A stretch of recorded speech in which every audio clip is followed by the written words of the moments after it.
Students, in the last class we do our question number 1, 2nd and 3rd of exercise 1.5. Now in today's class I am going to tell you that how we can represent root 9.3 या root numbers on the number line. तो आपका जो fourth question है 1.5 का उसको ही कर लेते हैं, वो है रूट 9.3. ठीक है, सबसे पहले हम क्या करना है, 9.3 है रूट को भी भूल जाइए. 9.3 की एक लाइन खींचिए. मान लो ये 9.3 की लाइन है, इसको नाम दे दीजिए ए, इसको नाम दे दीजिए बी. हो गया 9.3. इसकी वैल्यू कितनी है 9.3 सेंटीमीटर. ठीक है, उसके बाद क्या करना है आपको, इसमें +1 करना है. ठीक है, तो जब मैं +1 करूंगी तो 9.3 +1 कितना होता है 10.3 होता है. तो मैं 1 सेंटीमीटर की लाइन और खींचूंगी जो B से लेके C तक होगी 1 सेंटीमीटर की. ठीक है, तो यहां से लेके पूरी यहां तक कितनी हो गई 10.3 सेंटीमीटर. इतना काम समझ आया. पहले जो भी रूट में गिवन हो उसकी लाइन ड्रॉ करो, स्केल से मेजर करके A और B नाम दीजिए. उसके बाद जो हमें रूट में गिवन हो उसमें +1 ऐड करना है.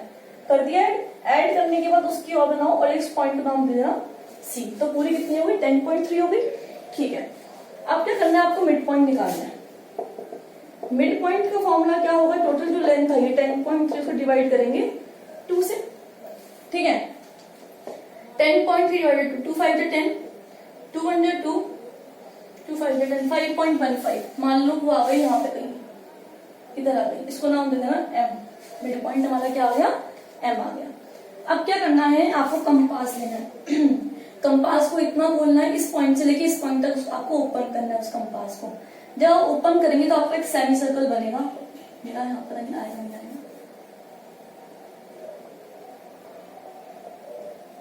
इस तरह से. ठीक है, एक सेमी सर्कल ड्रॉ करना है आपको.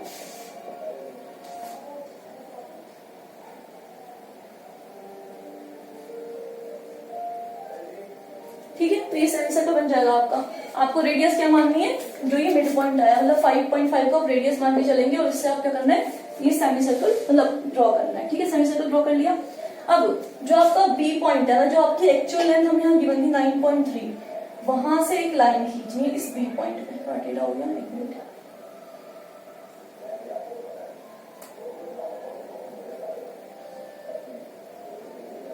ठीक है, ये लाइन खींच देनी है, सीधी लाइन खींचने में टेढ़ी हो गई यहाँ पर. तो इस पॉइंट का नाम दे सकते हो कुछ भी, P दे दिया. अब क्या करना है आपको, देखो इस लाइन के बाद अब आपको इसको नापना है, इसको ये पूरी रेडियस मान के जो आपका वो आ जाएगा एक पॉइंट, यहाँ पे जो भी पॉइंट आएगा वो क्या आएगा आपका, वो होता है मे भी यहाँ पे आए. मैंने बना दिया, समझा रही हूँ कि सिर्फ इसको रेडियस मान के आपको ऐसे एक आर्क लगानी है. जो ये पॉइंट आएगा वो क्या होगा आपका रूट 9.3 होगा. ठीक है, तो आपको समझ आ गया होगा, आई होप सो. तो क्या करना है, पहले सबसे पहले जो भी हमको रूट में वैल्यू गिवन हो उसको ड्रॉ करना है. उसमें इसको मान लेना x है, मान लो x +1, 9.3 +1 कितना होगा 10.3. तो हमें उससे मतलब हमको सिर्फ 1 सेंटीमीटर की लाइन और खींचनी है. इसको पॉइंट C नाम, कुछ भी देते हैं नाम अपनी मर्जी से. ठीक है, अब यहाँ से यहाँ तक कितनी होगी 10.3 हो गई. अब इसका मुझे मिड पॉइंट चाहिए. मिड पॉइंट निकालने के लिए मैंने 2 से डिवाइड किया. 2 से डिवाइड करने पे क्या आंसर आया 5.15. अब पूरा नापना स्केल से, मान लो 5.515 यहाँ पे आया. इस मिड पॉइंट को रख के इतना मानना रेडियस, इसको पूरा इतना कंपास खोल के इधर कंपास के इंटर रख के ऐसे एक सेमी सर्कल बनेगा. सेमी सर्कल जो आएगा आपका खत्म होगा C पे, क्योंकि ऑब्वियसली इसका मिड पॉइंट C पे आएगा, खत्म होगा. उसके लिए क्या करना है आपको, B पॉइंट से इस सेमी सर्कल पे एक लाइन ड्रॉ करनी, परपेंडिकुलर लाइन होनी चाहिए. ठीक है, तो PB परपेंडिकुलर टू AC. ठीक है, परपेंडिकुलर ड्रॉ करनी इस पॉइंट से, सेमी सर्कल के पॉइंट से B पॉइंट तक. फिर इसको रेडियस मान के इतना कंपास खोल के यहाँ पे रख के एक आर्क लगानी है. वो आर्क जहां भी आएगी नंबर लाइन पे वो क्या होगा रूट 9.3 होगा. तो बहुत सिंपल है, कुछ नहीं करना. आप इसका स्क्रीनशॉट ले लीजिए और अगर कुछ भी क्वेरी हो प्लीज कमेंट बॉक्स में देना, वापस समझा दूंगी इस क्वेश्चन को. और आपका होमवर्क है कि आपको 3.5 को नंबर लाइन पे शो करना है. होमवर्क में आपको समझ आएगा फिर कैसे करना है. ठीक है, तो ये आपका होमवर्क हो गया रूट 3.5 का. जल्दी से स्क्रीनशॉट लीजिए, नेक्स्ट क्वेश्चन करेंगे हम लोग.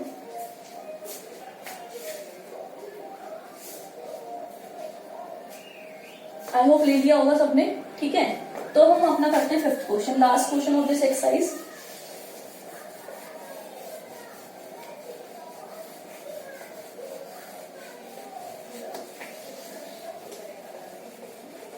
ठीक है, रूट 3.5 आपका होमवर्क है और रूट 9.3 जो आपका एक्सरसाइज का क्वेश्चन था वो मैंने आपको करवा दिया, ठीक है।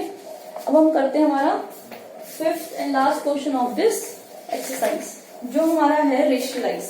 अब देखो फिफ्थ क्वेश्चन है रेशनलाइज द फॉलोइंग।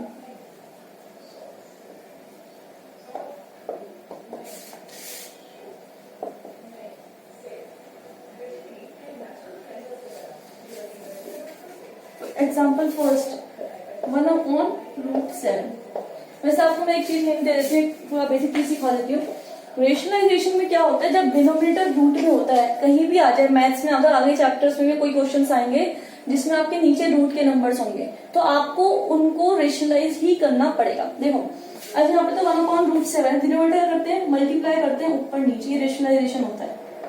डिनोमिनेटर जो भी हो उसको ऊपर नीचे मल्टीप्लाई कर दो। अगर मान लो ऐसे हो जाता 1/2 + √3, तो क्या करते हैं, यहाँ पे सिर्फ सिंगल टर्म थी इसलिए हमें सिंपली अगर मल्टीप्लाई कर दिया, यहाँ प्लस है तो मल्टीप्लाई करूंगी डिनोमिनेटर से, लेकिन साइन उल्टा कर दूंगी, 2 - √3, 2 - √3।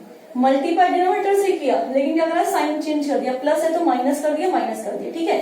तो इस तरह से हम क्वेश्चंस करेंगे, ये समझाने के लिए क्या था, ठीक है। फर्स्ट क्वेश्चन देखो हमारा 1/√7 था, रेशनलाइज करने के डिनोमिनेटर से मल्टीप्लाई करते हैं, ऊपर नीचे मैंने कर दिया। √7 को 1 से किया तो कितना आया, √7। √7 × √7, 2 × 2 कितना होता है, 2 का स्क्वायर। ऐसे ही √7 × √7 क्या होगा, √7 का स्क्वायर, डेट इज 7। तो आंसर क्या आएगा, √7/7 इज योर आंसर, ठीक है। तो फर्स्ट क्वेश्चन तो आपका ये हो गया। Now coming to the next question, आपका नेक्स्ट क्वेश्चन है 1/√7 - √6। आगे 2 डिजिट वाले, बीच में साइन क्या है माइनस का, तो क्या आ जाएगा उल्टा प्लस, तो √7 + √6/√7 + √6।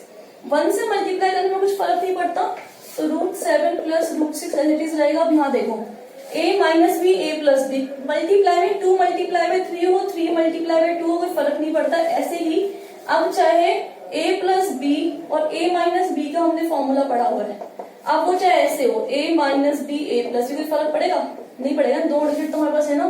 तो देखो a - b, a + b, that is a का स्क्वायर माइनस b का स्क्वायर, दैट इज √7 + √6/7 - 6। तो क्या आ गया, √7 + √6/1। तो आंसर क्या बच जाएगा, √7 + √6। ये आपका आंसर है, इसको स्क्रीनशॉट ले लीजिए।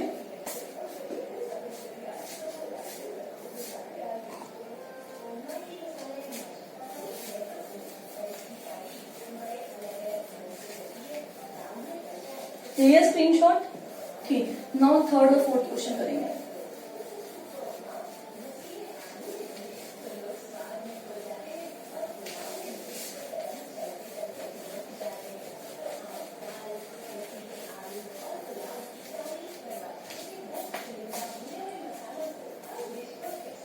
थर्ड पार्ट हमारा है 1/√5 + √2, प्लस है तो माइनस, तो √5 - √2/√5 - √2, ठीक है। तो 1 से मल्टीप्लाई करने में किसी डिजिट को फर्क नहीं पड़ता, एज इट इज आएगी, तो √5 - √2 एज इट इज हो गया। a + b, a - b क्या होता है, a² - b², तो √5 का स्क्वायर माइनस √2 का स्क्वायर। तो आंसर क्या हो जाएगा, √5 - √2/5 - 2, √5 - √2/3। अब कई जगह इस तरह से भी इसको करते हैं सॉल्व, कि देखो नीचे 3s को अलग कर लो, √5/3 - √2/3, दो आंसर सही होता है। आप करना चाहे जैसे कर सकते हैं, ठीक है। Now last part of this question and our exercise is completed with this. Now 1/√7 - 2, बीच में क्या है माइनस, तो प्लस तो है नहीं, 2 1 से मल्टीप्लाई करने में कुछ फर्क नहीं पड़ता, a minus B a plus B that is a square minus B square, तो रूट 7 का स्क्वायर माइनस 2 का square, root 7 plus 2 upon root 7 का स्क्वायर 7, 2 का स्क्वायर 4, रूट 7 प्लस 2 3, ठीक है, तो रूट 7 अपॉन 3 और plus 2 upon 3। Thank you so much. इससे तो हमारी एक्सरसाइज कंप्लीट होती है। You can take the screenshot of the full screen, ठीक है। अब जो हम नेक्स्ट क्लास में पढ़ेंगे वो हम पढ़ेंगे कुछ प्रॉपर्टीज के ऊपर जो हमने एक्सपोनेंट एंड पावर में पढ़ी थी। So please go through it and thank you so much.